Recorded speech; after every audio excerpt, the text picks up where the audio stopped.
Welcome. This is Fireworks, your no-holds-barred talk show. We are with there to say it just the way it is, no matter whose ox is God.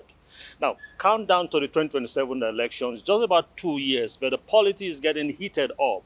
Now, who are these actors in this political space? Now, what are they bringing to the table, and exactly what should we be expecting going forward? I am Eshomomoh Imoudu, and with me on the top today is a former senator, an activist, talking about Senator Shehu Sani. Distinguished, it's nice to have you here. Thank you for having me. All right. It's movement, alignment, and realignment of political forces. And a whole political structure in a particular state in the South defected into the ruling party. Now, what are your thoughts about all this that is played out 2 years to the main election? Thank you for having me in your program once again. Well, my own views on that is that the current political climate has created a condition where people are looking ahead to what form of alliances, coalition, and relationship will come before the 2027 election.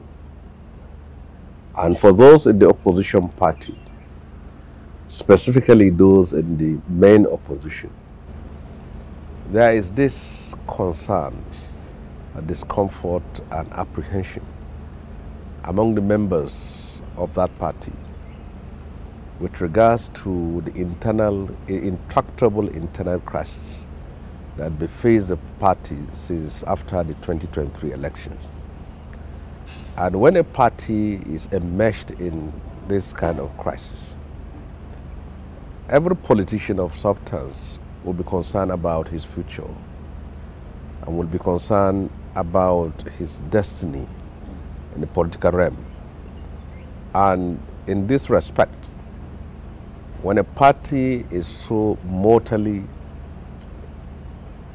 kind of wired in this form, there is that concern. Now, you have a party that has problem with its leadership.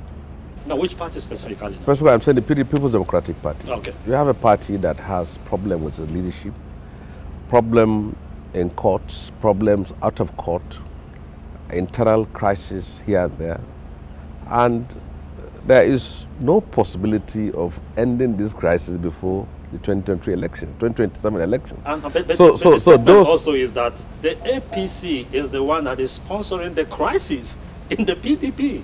Well, in the political realm, when you have a crisis in your party, who do you blame? Do you blame the other parties? Or do you blame the smaller parties or big parties? The problem is yourself. So if the PDP decides to solve its own internal problem, naturally it will have a smooth sailing. But it is in the art of political combat that you go into the enemy territory and instigate a crisis. Oh, so it's natural. It is in politics, it's natural. If I'm contesting an election now, what my opponent does is not only to fight me, but to come into my camp and see how I can be destabilized. It happens not even between political parties, but between individuals. So you're saying that the stabilization of the opposition parties may be the handiwork of the ruling party? Since 1999, that has been the case. When the PDP was in power, it has been instrumental to funding political crises in other parties. Okay. And now it is also at the receiving end. And mind you, the person who is in the position of power today, Aswaju Ahmed Bola Tinubu, is not Jonathan Goodluck and he's not Buhari. And if you put Jonathan and Buhari and entirely with Aswaju, you see this was a man who has been in politics long before any of these two. So he knows the art and sciences. He's not an accidental. Yes, he knows the art and sciences of politics. And one of that strategy is seeing how you can destabilize your enemy, and he is using it to the fullest. Now, let's talk about you. At the point you were in PDP, and you moved to the PRP, Yes. then you moved to, I think, the APC also. Now it's APC. Now it's APC. Now, this movement, was it because Senator Shehu Sani could be said to be like the normal politician who do not have an ideology? Well, there are two ways to which I can answer this question, but it all leads to one way. If you want to be involved in politics, there are two departments, either the supporters department or the contestants department. That is, either you want to be a spectator or a player. If you want to be a spectator, you can cling onto one party in life and death. Stay there. Yes. If you want to be a player, now you look at the political terrain within your locality, and then you consult your people, and you hear their views, and then that determines your own position and your own motion in politics. So in my own case, we were ejected out of the APC because of our disagreement and conflict with the former governor of Kaduna State, Nasu Rufi.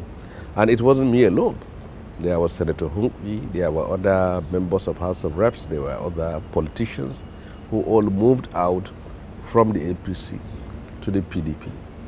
And ironically, the man who contested the governorship of the APC in Kaduna State is from the PDP in Kaduna State, was from the APC. And the two senators who won in Kaduna State are all from the APC. So when he evicted or he ejected, they moved to their stronghold. They moved to the stronghold and they won elections. So in this respect, so I can tell you in that respect. Then in second aspect of it, which party in Nigeria has an ideology? I want to know, because I was out.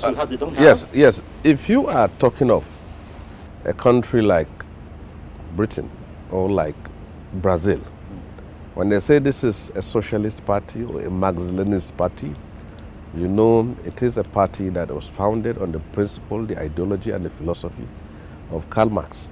And if they say this is a liberal party, a conservative party, or a Republican party, now these are parties that are founded on the ideas of liberal economics, Adam Smith School of Thought, and all those things now. Now, in Nigerian political parlance, parties are simply differentiated from each other by their acronyms. And each person in this party can conveniently move into another party without noticing the difference in ideology. Let me give you a typical example now. Most of the people who are holding position of powers as governors, as ministers under an APC government were all from the PDP. And there were people in the PDP who came from the APC. So to me, my own movement in politics was determined by what happened in Kaduna State and at that very time. And now look at it at point. I moved from the APC, I moved to the PRP on the instance of Balarabe Musa. Because you had an ideology before you joined politics. Yes, in fact, NEPO and PRP was the ideology of our own parents in Kaduna State and in Kano State. So that was the party that I went to join. So how did you now transmute into other parties that didn't have the ideology? Is it a game of, if you can't beat them, you join them? No. What we decided in Kaduna State at that time was that both the PRP, the PDP, and other parties, we have a common enemy, which was the governor of Kaduna State. So the idea is that if we go into that battle with a divided house, in a divided home, we can't confront, contain, and dislodge the APC at that very time. So we now have to all collaborate with each other to achieve our aim, and we are able to achieve it to a larger extent. Now, let me take you back to something that you did that is notable. I hope you still remember while you were in the Senate. You're one of those first senators that allowed Nigerians to know the humongous take-home of lawmakers. What was that battle you went through with your colleagues when you made that revelation? Well, some went to the Senate as former bankers, some lawyers, some engineers, some were professional politicians. But I went to the Senate as an activist who has dedicated his life to the struggle for democracy and freedom in this country, right from the period of military rule. And for that, many of us paid the price because we spent so many years in jail. So I contested twice and I lost. And then on the third shot, I was elected to the Senate. So apart from the constituency which I represented, which was Kaduna Central, I also come from the civil society constituency. And from that civil society, civil rights activism, I was one of the vanguards of the struggle for transparency, for probity in the financial activities of the National Assembly. Now, I found myself in the Senate, and now I was at the center of everything.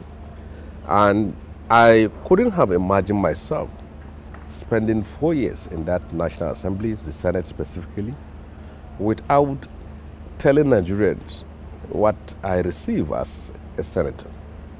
Now the problem comes up. When I went to the Senate, I noticed a culture of secrecy.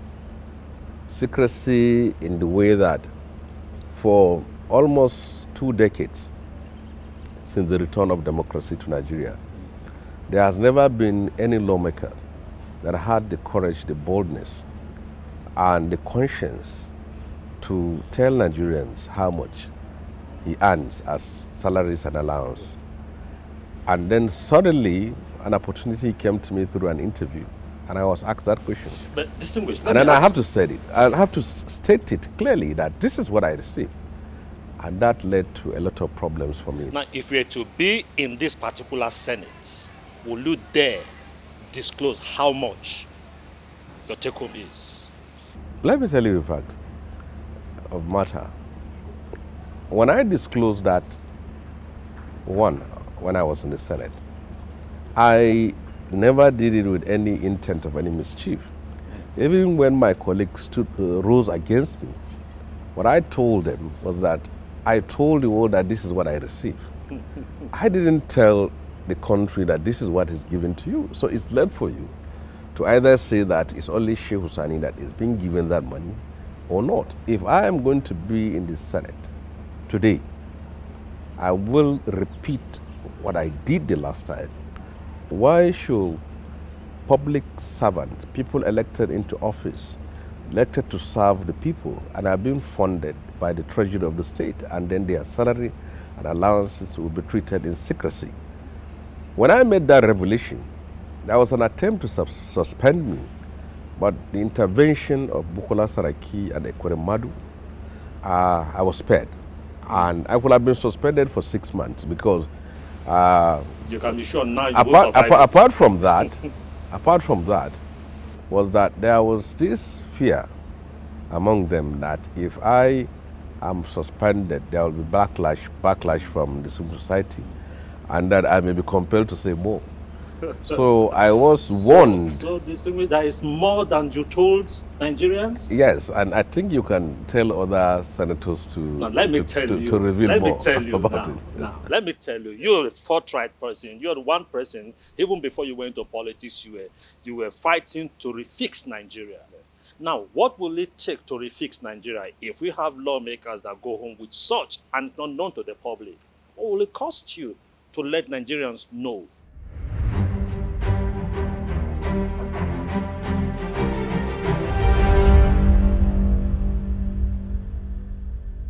Power, politics, and accountability on fireworks. No seat is too high, no question too hard. If they hold an office, they are on the hot seat.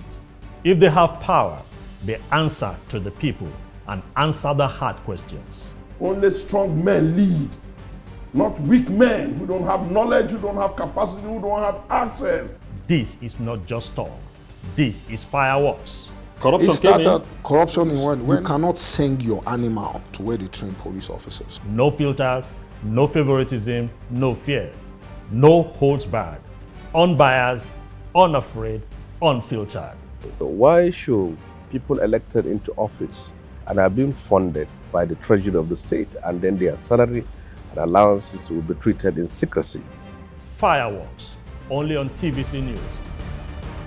TVC News, first with breaking news.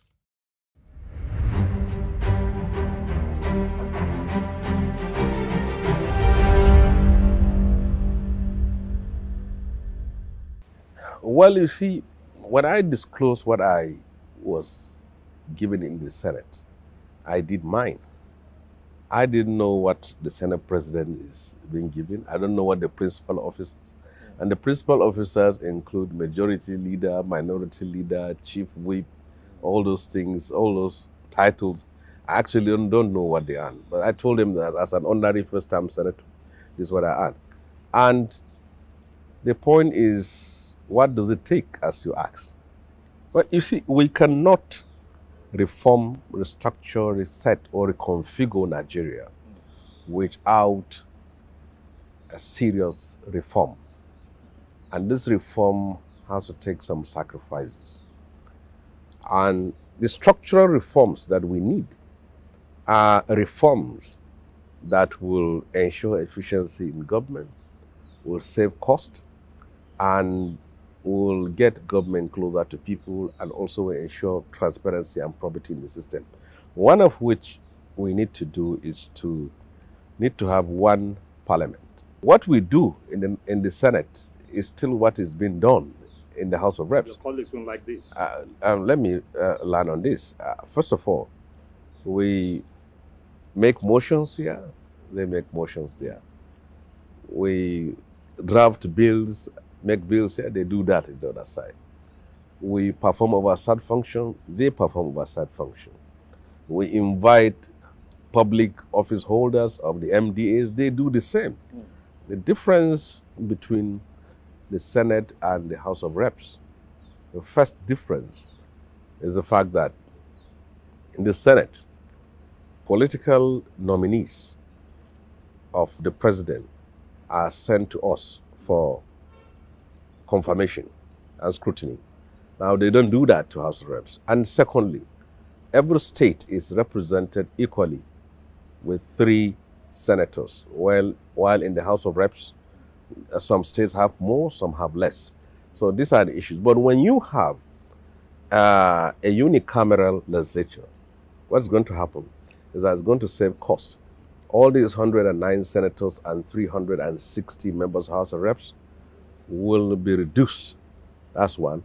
And then secondly, there will be a speed in terms of passage of bills.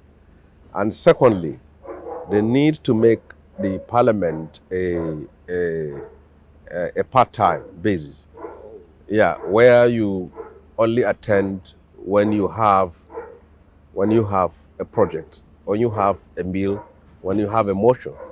I think when we do that, we will be able to save a lot. Now, if you look at the way Nigeria is structured, the politics, the intrigues, do you think this administration, even if he wants to do it, do you think they will allow him the space to bring in this reform? Well, the problem we have is that if you have a reform program that will undermine, subvert, or deny the privileges of those in the position of authority, and they are also the ones to draft and implement such reforms, it's going to be very difficult. I don't know how the National Assembly will pass a bill that will expunge constituency project. I don't know how the National Assembly will pass a bill that will make the bicameral legislature be unicameral. I don't know how the National Assembly will pass a bill that will cut the allowances and the salaries. So you're saying it's not doable? Well, it is doable in some sense, and I also don't know how that will happen. For example, now, there is need for a term limit in the election of people into the National Assembly. There's no term limits now. And you see, because there are no term limits, you have a certain clique who return to the National Assembly every year for about 2 decades now. There's a problem there in the United States. They have no time limits. Yeah, but you see, Veterans if you talk of United States, you are talking of a country with a very strong economy, with a functional rule of law, and with things that we do here that it's not possible to do it there. So a nation of 230 million people, if you have some persons who goes to the National Assembly for 20 to 30 times, what law are they making there? I don't understand that. I was there for 4 years, and there's nothing I don't know about that place. So for you to say that one person should be in the National Assembly for 20, for 30 years, for all his lifetime, because of experience, then why should the same not apply to other executives because they also have experience? Should staying as a governor, as a president, be indefinite because you have the experience to be there? So why should experience only be limited to National Assembly? It doesn't make any... Now let me come to your very good friend, the former governor of Kaduna State, Nasu Rufi. You want to go back to the Senate, I guess, in 2027. Now, don't you think now that he's not in your party, he might be a spoiler for you in Kaduna State because of his political clouds? First of all, I'm not aware of any political cloud. Two-term governor? Yes, two-term governor, but what happened at the end of the day? What was his result? So, for example, now, for example, now, you have been in the GJSS for 3 years, then senior secondary school for another 3 years. So, what will determine your reason for being there is your WAEC result. So, what was the WAEC result of Nasu Rufi? He served as a governor for 8 years. And then his presidential candidate lost. And then he served as a governor for 8 years. And he lost 3 senatorial seats to the PDP. He served as a governor for 8 years. And out of the 14 House of Representatives seats in the state, his party only got 3. 9 went to PDP and 2 went to Labour Party. So that was his record. And what was the margin of victory between his candidate, whom he both campaigned for and campaigned against, and then the candidate of the PDP? It was a very narrow margin. So if you look at someone with a political clout, you will have left such kind of strong legacy behind. But people turned their back against the APC in Kaduna State because of the policies and programs of Nasru. You think so? How he treated them bad, the thousands of workers he sacked, the thousands of houses he demolished, how he had no respect for rule of law, how he ran his government without dignity, without honor, and how he piled up debt for the state. Are those facts on ground? Yes, there are facts on the ground. If you want the facts, I can tell you. I told you about rule of law. You can just place a call to any person working in Kaduna State Judiciary. There has never been once where the Kaduna State complied with court orders for the whole 8 years Nasru has been in power. There were civil servants who were sacked and they got court orders for them to be reinstated. He refused. There were civil servants who were retired and they insist on being paid. He refused. There were civil servants who got court orders against Kaduna State government, teachers. He refused to implement them.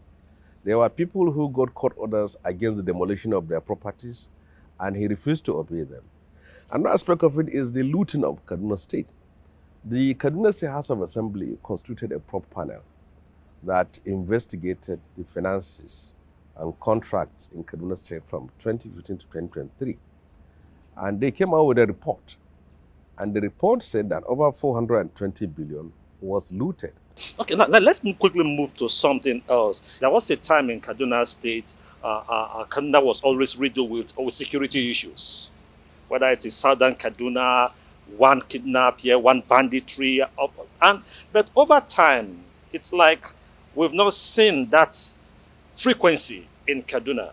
What the present governor did when he assumed office is he consulted with all political, religious, and community forces in the state that have been at loggerheads with each other. You know, Kaduna has a river that divides us. The southern part of Kaduna is predominantly Christians, and the northern part of where I belong is predominantly Muslim. Now, what this governor did was to try to reach out to the people of southern Kaduna. He reached out to their traditional rulers. He reached out to their religious leaders. He reached out to their youth and community leaders. And then there was this peace and harmony that returned, that was reinstated between the Muslim North and the Christian South. Just like that? Yes, and that has to do with that he ended the politics of exclusion and marginalization by ensuring that the people in southern Kaduna are also integrated into his government, which was not the case when Nasu was in power. That was the first achievement. So that peace was achieved. He now started a policy of engaging the violent forces that have been unleashing this mayhem. With the help of National Security Advisor and with the approval of the President, there was some form of dialogue between communities in Kaduna State and then the Fulani bandits that have been unleashing mayhem, kidnapping people and extorting ransom. And a truce was reached in Birningwari area, because Birningwari is in central part of Kaduna and is the hub of banditry and terrorism in Kaduna State. So once they were able to achieve peace in Birningwari, it now radiated to other parts of the state.